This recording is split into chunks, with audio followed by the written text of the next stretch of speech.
코로나19 확진자 수가 닷새 만에 일단은 600명대로 내려왔습니다. 하지만 주말 검사 수가 적기 때문에 확산세가 꺾였다고 보기는 어려워 보이는데요. 정부가 코로나19 백신을 추가로 확보하면서 일단 오는 11월 집단 면역 달성 목표에 다가가고 있다는 분석도 나오고 있습니다. 관련 내용 전문가 모시고 이야기 나눠보겠습니다. 김경우 인제대 서울백병원 가정의학과 교수 나와 계십니다. 어서 오십시오. 네, 안녕하세요. 네, 자 하루 신규 확진자 수가 일단 600명대로 좀 줄었습니다. 그런데 아무래도 주말 휴일 검사 건수 감소 영향이 클 것 같다는 생각이 들고요. 확산세가 여전하다 보니까 4차 유행 우려도 지금 계속해서 나오고 있습니다. 현재 확산세 어떻게 분석을 하고 계십니까? 네, 그렇습니다. 확산세가 멈추지 않고 계속 지속되고 있고 지금 네. 4차 유행이 지금 서서히 지금 진행 중에 있다 이렇게 봐야 될 것 같고요. 이것이 우리가 정체기를 지나서 정점을 찍을 것으로 예상되기에는 아직 우리가 확산세를 충분히 억제할 만한 억제 효과가 아직 뚜렷이 좀 보이고 있지는 않아서 네. 예를 들면은 지금 확진자 수 자체가 많은 것만으로도 우리가 역학조사를 통해서 감염자를 격리하고 추적하고 이런 것에 점점 한계가 느껴지기 때문에 감염 경로 불명 비율이 상대적으로 증가하고 또 그러다 보면 또 확진자 수가 늘어나고 이런 악순환이 지금 이미 좀 시작된 것 같고요. 네. 그리고 확산을 억제할 수 있는 여러 가지 조치들, 사람들의 만남을 좀 제한하는 어떤 다중이용 시설에서의 어떤 영업 제한 조치 이런 것들은 지금 적용하기에는 좀 한계가 있기 때문에 아무래도 좀 우리가 억제 조치를 하고 있는 검사를 확대하고 또 증상이 있는 분들이 빨리 발견될 수 있도록 하고 또 다중이용 시설에서의 어떤 방역수칙 준수, 이행률 강화 이런 방역 조치들이 좀 더 좀 효과적인 그 감소세를 나타낼 수 있도록 조금 더 전 국민들께서 협조해 주시고 참여해 주시는 노력들이 조금 더 필요할 것 같습니다. 네, 그런데 이 수도권 이외 지역이죠. 이 부산, 울산, 경남 지역에서 지금 확진자가 상당히 많이 발생을 하고 있더라고요. 그런데 이게 변이 바이러스 감염의 영향이다 이런 분석도 나오고 있는데 어떻게 이해하면 되는 겁니까? 네, 그렇습니다. 말씀하신 것처럼 부산, 울산, 경남권에서의 지금 확진자 증가세가 굉장히 뚜렷한데요. 굉장히 집중적으로 빠른 시간 내에 급증하고 있기 때문에 뭐 여러 가지 확산 요인들을 한번 살펴볼 필요가 있을 것 같은데 말씀하신 것처럼 일단 변이 바이러스에 의한 가능성도 우리가 봐야 될 것 같고요. 이제 정부에서는 이제 변이 바이러스 가능성에 대해서 유전자 검사를 통해서 아니면은 그 변이 바이러스에 해당된 유전자에 대해서 특이적으로 분석할 수 있는 좀 효율적인 검사법들을 통해서 검사 수를 늘리고는 있지만은 우리가 한꺼번에 많은 변이 바이러스 검사하기는 좀 한계가 있기 때문에 지금 현재로 파악되기로는 그 최근에 새로운 그 변이 바이러스 감염이 7개 집단에서 새로 확인이 됐는데 뭐 지금 말씀하신 것처럼 영남권에도 계속 유행 중에 있고 경기라든지 충북 전국적으로 우리가 변이 바이러스 계속 확인되고 있는데 네네. 문제는 이 변이 바이러스가 감염되신 분들의 감염 경로를 잘 모른다는 사실이 또 한 가지 우려스러운 부분이 되겠는데 감염 경로를 모르는 변이 바이러스에 대한 유행이 계속 지속되고 있을 가능성에 대해서도 한번 살펴봐야 될 것 같고요. 네. 그리고 지금 유행하고 있는 우리가 GH형 변이 바이러스 자체가 작년에 이제 유럽과 미국을 굉장히 대유행을 이끌면서 또 우리나라에서도 작년에 5월부터 이제 클럽발로 시작된 굉장히 변이 바이러스의 속도가 굉장히 빠른 바이러스이기 때문에 현재 유행하고 있는 GH형 바이러스 자체도 굉장히 변이 바이러스 속도가 굉장히 빠른 바이러스이기 때문에 우리가 조그만 사회적 거리두기를 좀 소홀히 하거나 방역수칙 준수를 소홀히 하게 되면은 확산세가 굉장히 빠른 바이러스라고 좀 봐야 될 것 같기 때문에 우리가 좀 더 강화된 사회적 거리두기 조치 또 방역수칙 준수 이런 것들이 조금 더 필요하실 것 같고 조금이라도 증상이 있으시면 적극적으로 검사를 받고 하시는 노력들이 조금 좀 더 필요할 것 같습니다. 방역수칙 준수는 뭐 아무리 강조를 해도 지나치지 않을 것 같은데요.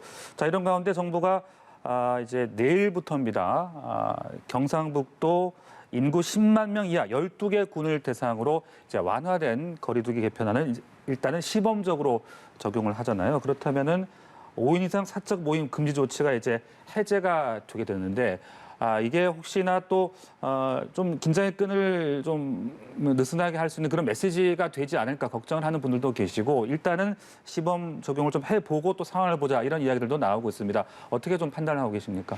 네, 그렇습니다. 지금 사회적 거리두기 개편 체계에서 가장 큰 특징이 말씀하신 것처럼 사적 모임 금지의 인원수가 되겠는데요. 지금 인구수 10만 명당 0.7명 이하면 이제 1단계가 적용되기 때문에 사적 모임에 인원 제한이 없고 1.5명 이하면은 이제 2단계이기 때문에 그다음 9인 이상, 그러니까 8명까지는 사적 모임이 가능한 이런 조치가 되겠는데요. 네네. 말씀하신 것처럼 경북의 일부 지역은 그 10만 명당 확진자 수가 적기 때문에 새로운 거리두기 개편 체제에서 이제 1단계 내지 2단계가 적용되게 되면은 사적 모임 금지에서 인원수에 큰 변화가 있겠고요. 또 어떤 종교 시설이라든지 이런 데 이용할 때 또 인원수 제한 같은 기준이 좀 달라지겠습니다. 네, 하지만 어떤 새로운 체제가 적용된다고 해도 네. 단계 구분 없이 다중 이용 시설에서 지켜주셔야 되는 기본 방역 수칙은 보다 좀 철저히 지켜주셔야 되고 또 현장에서 이행률 또 어떤 행정 조치를 위반했을 때 적용되는 어떤 조치는 좀 엄중하기 때문에 방역 수칙을 좀 잘 지켜주셔야 될 것 같고요.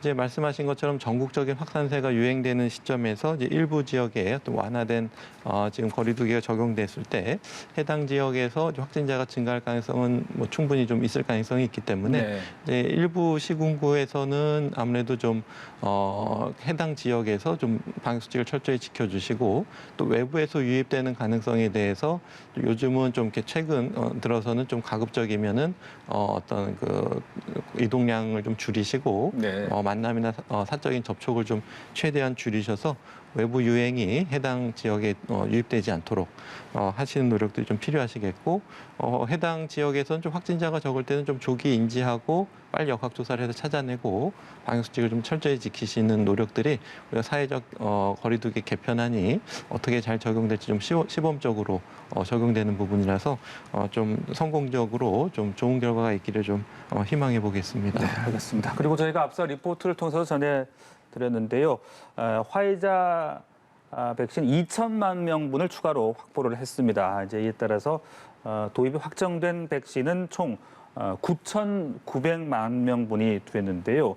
자, 이 지금 확보 물량 그리고 상황들을 봤을 때 정부의 목표 11월까지 집단 면역 형성을 하겠다는 계획 차질이 없을 거라고 보시는지 어떻게 판단하고 계십니까? 네, 확실히 불확실성은 많이 감소시키는 굉장히 네. 좋은 소식이라고 생각합니다. 이제 많이 걱정하시는 것처럼 공급 시기가 관건이 되겠는데요.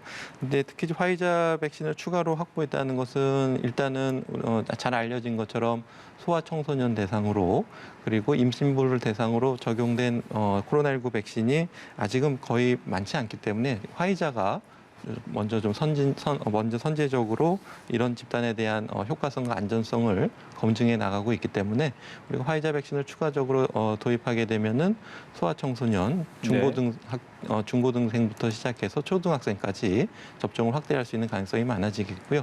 또 주요 선진국에서 이제 소아청소년 대상으로 접종한 어떤 실제 데이터들을 우리가 보고 또 국내에서 소아청소년도 접종할 수 있기 때문에 굉장히 좀 긍정적인 소식으로 판단이 되고요.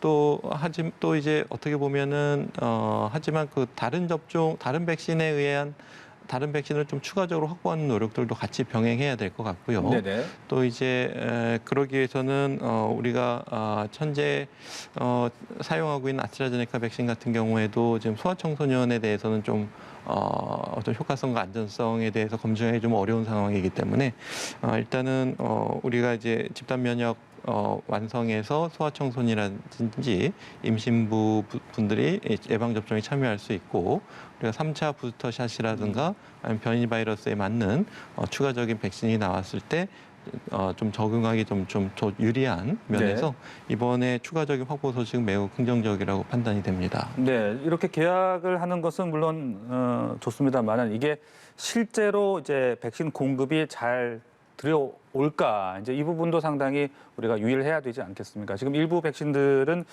좀 도입 시기에 약간 밀려 있는 그런 상황이기도 하는데 괜찮겠습니까?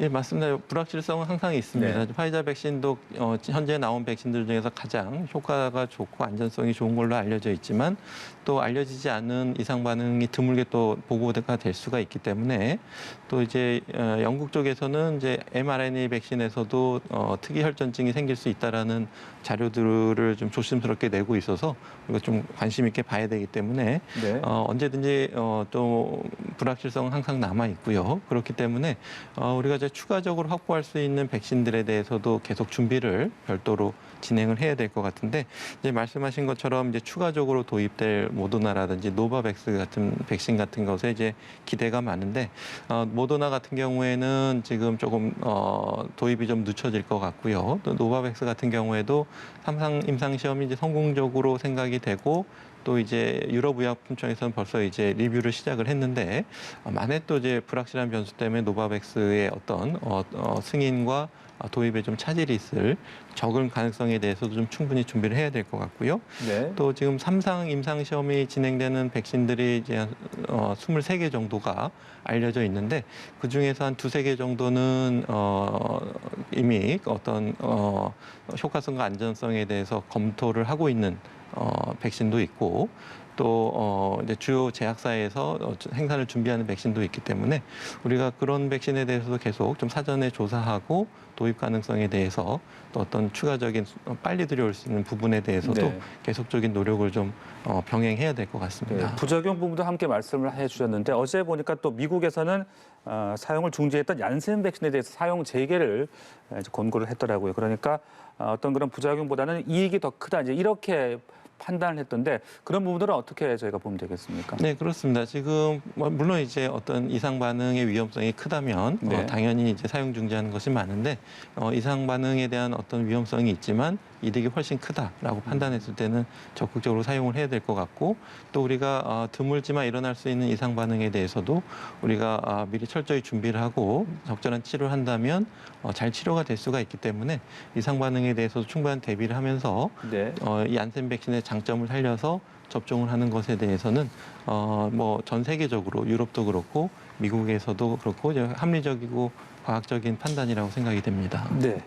자, 이 코로나 백신 접종 건수가 10억 회를 돌파했다는 발표가 있었습니다. 그럼에도 불구하고 지금 전 세계 일일 확진자 수는 사상 최고치를 보이고 있는데 아무래도 그 접종을 맞는 것과는 이제 좀 시간이 좀 더 필요한 것이라고 봐야 되는 것인지 좀 이렇게 확산세가 줄어들지 않고 있는 이유를 어떻게 저희가 분석을 해야 되는 겁니까? 네, 그렇습니다. 이제 유럽 같은 경우에도 이제 영국과 주변국의 좀 차이가 크고요. 네. 영국 같은 경우에는 영국 변이 바이러스가 있었음에도 불구하고 이제 백신 접종을 적극적으로 해서 이제 안정적인 상태로 들어가고 있고 하지만 다른 유럽 국가들 같은 경우에는 어떤 이상 반응이라든지 이런 것들에 대해서 백신 접종에 대해서 좀 주저함이 좀 많고 접종률이 좀 떨어지면서 거기에 이제 여러 가지 변이 바이러스가 같이 유행하면서 대유행과 봉쇄령이 내려지고 있는데요. 네. 그러니까 적극적으로 조금 더 백신 접종 속도를 높이는 것이 좋을 것 같고 또 인도 같은 경우에도 이제 백신을 충분히 자국 내에서 접종하려고 하는 노력이 있었지만 최근에 있었던 어떤 힌두교 축제 때문에 많은 인파들이 굉장히 많은 접촉을 일어나면서 굉장히 유행이 빠르게 또 변이 바이러스에 의한 또 속도가 굉장히 빠른 전파도 좀 의심되는 상황인데요. 그래서 어떤 사회 문화적인 이런 방역 준수를 잘 지키기 어려운 환경 이런 것들이 겹쳐서 굉장히 빠른 추세가 일어나고 있습니다. 그래서 일단 예방 접종, 그다음 변이 바이러스 유행 그리고 우리가 사회적으로 거리두기와 방역 수칙 준수 이런 것들은 지금 우리가 예방 접종을 앞두고 해외 사례를 참조해서 네. 우리도 조금 더 방역 수칙을 잘 지키는 노력들이 조금 더 필요하다는 것을 좀 시사할 수 있을 것 같습니다. 네. 그리고 이제 백신을 접종했음에도 확진자가 발생한 사례, 바로 부천 노인보호센터 집단 감염일 텐데요. 이분들이 백신은 맞았습니다만은 그러니까 항체가 형성되기 전에 어떤 방역 수칙이 좀 미흡했다 이렇게 봐야 되는 겁니까? 네, 지금 그렇게 분석이 되고 있는데요. 근데 돌봄 노인 주간 보호센터 같은 경우에 아무래도 경증의 인지 장애가 있으신 어르신들이 계시다 보면은 또 그 공간에서 여러 가지 식사를 하시거나 또 아니면 여러 가지 프로그램을 운영한다든지 이런 과정에서 아무래도 마스크를 좀 잘 착용하기 어려우셨을 것으로 좀 생각이 돼서 네. 어떤 돌봄 공간에서의 한계라고 좀 봐야 될 것 같고요. 하지만 또 한편으로는 이제 많은 분들이 접종하시면서 이제 접종 후에 최소한 1차 접종 2주 후에는 2주는 지나야지 좀 어느 정도 효과가 있기 때문에 우리가 예방 접종을 하시더라도 방역 수칙을 잘 지켜주시고 마스크 착용과 같은 노력들이 조금 더 필요하시다는 것을 좀 시사할 수가 있기 때문에 일단은 돌봄 공간에서의 어떤 우선 접종 대상자, 특히 어르신분들의 접종률이 더 높아지는 것이 좀 필요할 것 같고 또 일반 분들께서도 예방 접종 후에 방역 수칙 준수 노력이 좀 더 철저하게 하시는 것이 필요할 것 같습니다. 네. 그리고 이제 현재는 방송인으로 활동하고 있는 전 프로골퍼 박세리 선수, 이제 방송인이라고 불려야 될 것 같은데요. 또 그 외에도 권혁수 씨, 손준호 씨 등 이제 방송인들, 연예인들의 코로나19 확진 소식도 속속 들려오고 있습니다. 사실 저희도 지금 방송이라는 업무의 특성상 불가피하게 지금 마스크를 쓰지 않고 방송을 하고 있는데요. 이렇게 방송 관련, 연예 관련 분들도 좀 더 유의를 하셔야 될 것 같아요. 네, 말씀하신 것처럼 방송하신다든지 연예 프로그램을 하시면서 방송에서 마스크를 착용하기 어려우신 분들이 굉장히 상당히 좀 위험에 많이 노출되어 있으신데요. 그럼에도 불구하고 이제 철저한 관리라든지 또 이렇게 감염되셨을 때 이제 지금은 이제 누구라도 언제든지 감염되실 수가 있기 때문에 감염 사실을 좀 알리고 또 적극적으로 검사받고 자가격리를 모범적으로 하시는 이런 것들을 보여주시는 것이 또 많은 국민들께서도 적극적으로 증상이 있을 때 숨지 마시고 검사를 받고 하실 수 있는 노력들이 될 것 같고요. 이제 아무래도 방송하실 때 마스크를 착용하기 어렵기 때문에 우리 환경적으로 좀 비말 전파를 줄일 수 있는 여러 가지 방안에 대해서는 좀 함께 좀 고민이 좀 필요할 것 같은데요. 충분한 환기라든지 좀 넓은 공간이라든지 충분한 거리 두기 또 비말 차단 막 이런 것들에 대한 추가적인 노력도 좀 같이 필요할 것 같습니다. 네, 마스크를 쓰고 뉴스를 하는 이 일까지는 생기지 않도록 좀 확산세가 빨리 좀 멈췄으면 하는 바람도 가져보겠는데요. 자, 이런 가운데 코로나19 자가검사 키트가 조건부 허가가 됐더라고요. 보조적 수단이다라는 점이 강조가 되긴 했습니다만 이게 정확한 것이냐 논란도 좀 있는 것 같고 반면에 대신 신속하게 좀 알 수 있으니까 편하지 않냐 이런 얘기들도 나오고 있습니다. 그 사용할 때 어떤 주의사항, 그 방식이 어떻게 되는 겁니까? 네, 일단은 말씀하신 것처럼 좀 정확도가 아직 좀 떨어질 수가 있기 때문에 우리가 이제 음성이 나와도 안심하셔서 안 되고 또 이제 검사에서 양성이 나오시면은 또 양성일 가능성은 많지만 그래도 한 번 더 확인이 필요하신 그런 단계가 되겠습니다. 그리고 일단은 사용하시고 나서 이 제품을 폐기하실 때 대부분은 괜찮겠지만 혹시라도 이제 양성이 나오시게 되면은 이걸 일반 종량제에 버리시면 안 되고 별도로 보건소라든지 해당 지정된 수거 방식을 따라 주셔야 되는 점이 좀 유념하셔야 될 것 같고요. 사용법에 대해서는 아마 이제 제품별로 사용 설명서가 동봉될 텐데 잘 참조하시거나 요즘은 또 동영상으로도 쉽게 따라하실 수 있을 것으로 예상이 되고요. 이제 가장 중요한 것은 이제 증상이 있냐 없느냐에 따라서 결과를 조금 더 좀 신중하게 해석하셔야 되는데 증상이 있는데 검사에서 음성이 나왔다. 이렇게 나오게 되면은 음성인 걸 믿지 마시고 증상이 있으시면 그래도 한 번 더 PCR 검사, 유전자 검사를 한 번 더 받는 것이 이 사용하실 때 가장 좀 주의할 점으로 보시면 좋을 것 같습니다. 네, 그러니까 그 바이러스 양이 많아야 정확도가 높아지는 거고 무증상자는 좀 상대적으로 찾아내는 게 좀 어렵다 이렇게 일을 해야 되는 겁니까? 그렇습니다. 무증상자일 때 바이러스 농도가 적을 때는 좀 놓치는 경우가 많기 때문에 무증상자일 때는 결과를 좀 해석하기 좀 어려우실 수가 있겠고요. 하지만 무증상이고 접촉하시고 또 좀 사람을 많이 만나고 좀 취약하신 분을 돌봐야 된다. 이러신 분들은 적극적으로 유전자 검사를 통해서 정밀한 검사를 받아보시는 것이 좋겠습니다. 네, 알겠습니다. 지금까지 코로나19 관련 사항들 전문가 모시고 이야기 나눠봤습니다. 오늘 말씀 고맙습니다. 네, 감사합니다.